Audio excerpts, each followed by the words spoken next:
Good morning, ladies and gentlemen. Welcome to Progressive.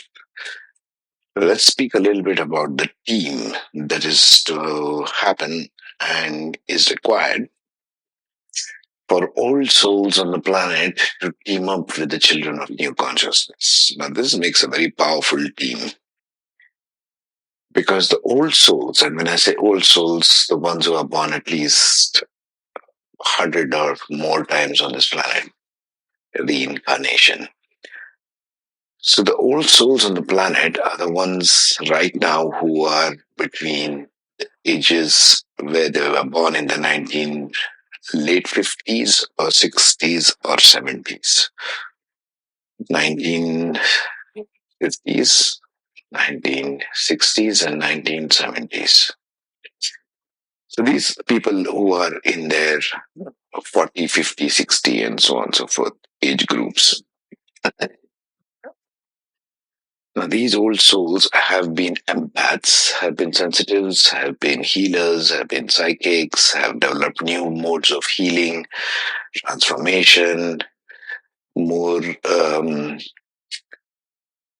embodying more consciousness, embodying more awareness of the energetic realm, embodying more of what it means to think from a higher mind. What is it that it means to think from a higher heart perspective? All the teachers of yoga, teachers of Tai Chi, teachers of meditation. That's not just a fad or a fashion signature right now. It's become a way of living. Many people are recognizing now, as we speak in 2022, about these forms as a way of living rather than some fancy, bright, shiny thing that one must flock to get over depression or something like that. No bizarre concepts like that. This is very grounded knowledge, and it's happening amongst the entire old soul team of the earth. They are scattered all over the planet, so they come in every country, culture, race, religion, etc. So these are the old souls. When I say old souls, it refers to all of whatever I just spoken.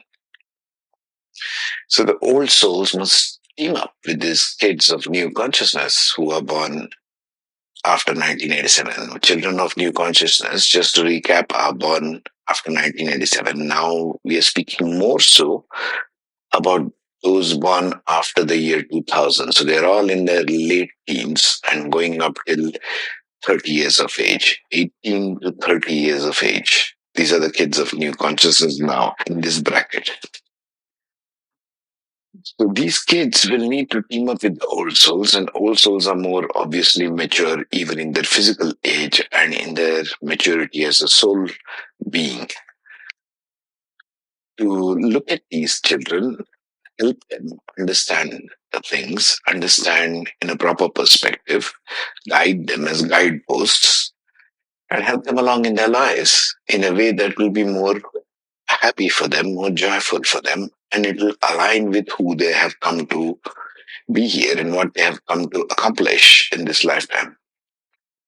How would they do that? Well, one of the things I was called to share this morning was two aspects. And what those two aspects are is work or responsibility or a sense of responsibility and creativity.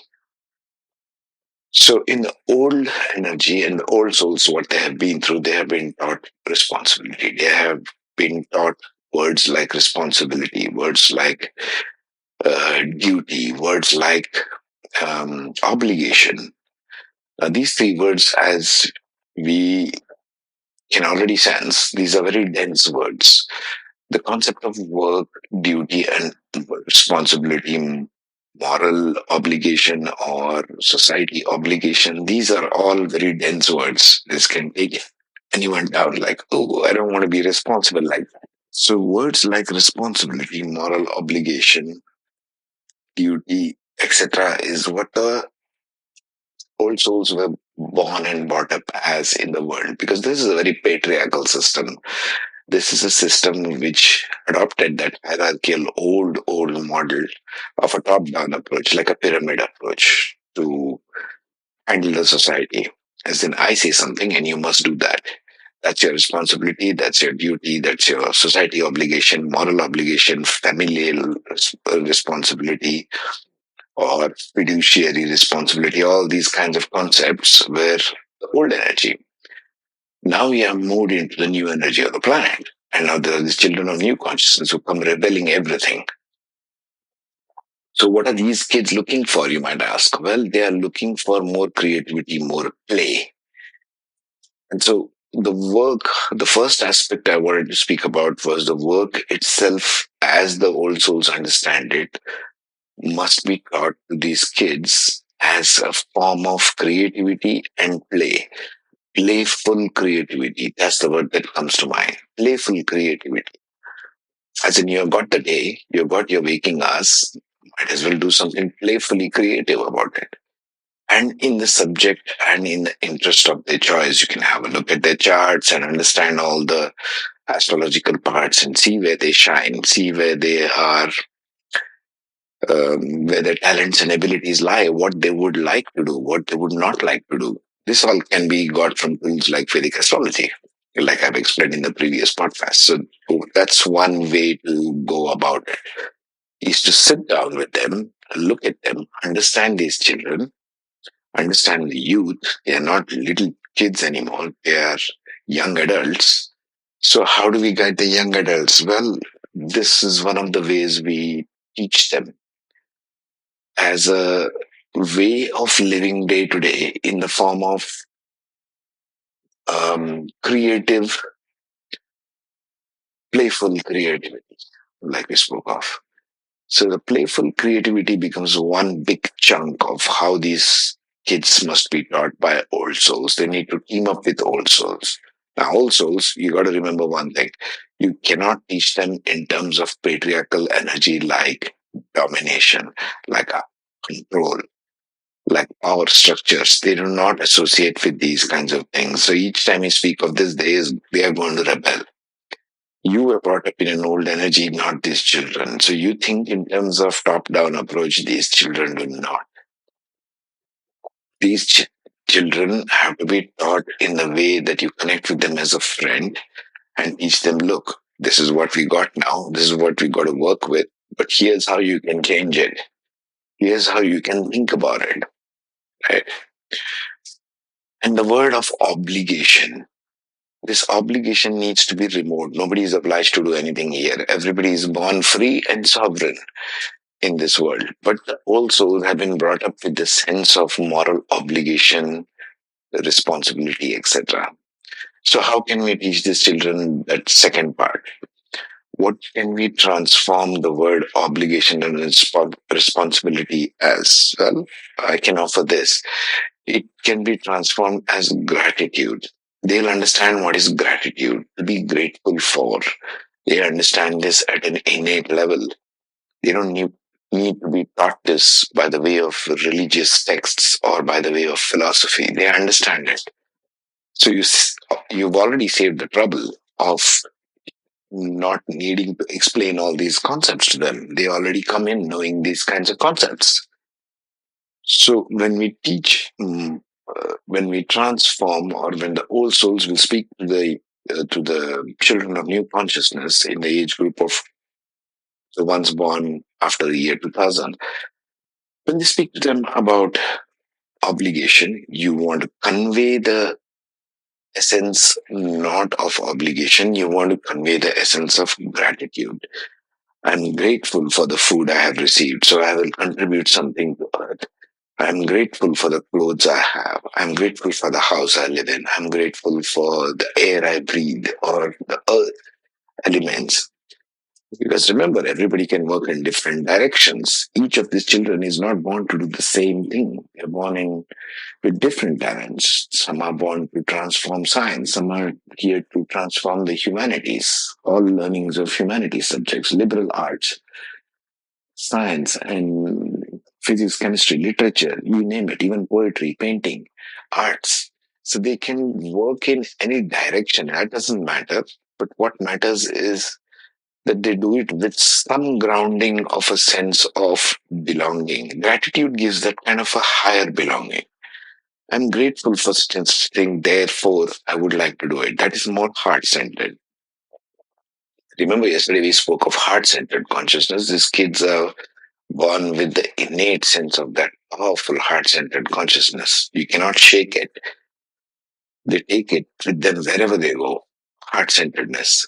So you got to work with words and meanings and such with the children, with the young youth, in terms of language, recalibrate your language and the words you use, which has more heart centered attitude about it. Because this generation is got that very built in. They will reject or walk away from concepts that are more head centric and more intellectual, doesn't matter how fancy it sounds. They are born with a heart centered consciousness. So you need to recalibrate your words. Obligation will not work, gratitude will. Teach them gratitude. Oh, well, teach them by a role model. It's all about you being first grateful for something day to day, and they'll pick it up from you. If you're the parent, if you're the teacher, you can teach them in different ways. Every day being grateful for something or the other. It can be even just for the air you breathe. It can be very simple things. It's not, usually it is that way. Usually it is not something grand and glorious, gratitude. Gratitude can be in very simple things. Sometimes, for example, I just pick up grateful for the air I breathe, or grateful for the food I have received today, or grateful for the clothes I'm wearing, or grateful for having some money in the bank so that I can sustain my kids and family, so on and so forth. So you can have very simple things which are translatable to them, which they understand, they can associate with. Remember, they have to associate with something. Aren't you grateful that you're having such and such a thing, or your group of friends whom you can connect with? Aren't you grateful for whatever it is? So they need to work not with responsibility and duty, but they need to work with creativity. They understand creativity that makes them joyful and happy in their hearts. Remember, again, heart centered. That's the first part. Not duty, not responsibility, creativity and play. Playful creativity. That's the first part. Second part, not obligation, not a moral responsibility. They will trash all the morals in a heartbeat if they don't feel it in their heart. They will know if you're trying to program them into something. They just know it. You and I, old souls, are not born that way. We are born in a different energy, in a different planet. Now it's different. It's just that way. It takes sometimes for the old souls the hardest to get used to this. Ask me, I've been through this. But this is the way it is. And the best equipped to work with these millennials, Generation Z, and all these things that we talk about are the old souls. The ones who are adjusting to the new energies of the planet fastest, and one who have come with the most wisdom. The weight of transforming and responsibility lies squarely on the shoulders of old souls. They have fought the good fight. They have fought the old energy. And now they are in the winning team. And now you have the new responsibility of all these kids before you. How do we work with them? How do we teach these people? Well, this is one of the hints I got today. Just received it like a download this morning. Most of these podcasts of mine are pretty much downloads, if you ask. So work with them, teach them if you're a teacher, counselor, parent, or whoever you are. And if you're an empath, if you're a sensitive, if you're one who's heart centered and goes on a path of soul based learning rather than a mentalized concept of verbiage and a whole bunch of ideas. It's not the intellectual that will transform this world, it's the one who is heart centered. Okay? I'll leave you with that much for now. Take care, be safe, and have a wonderful day.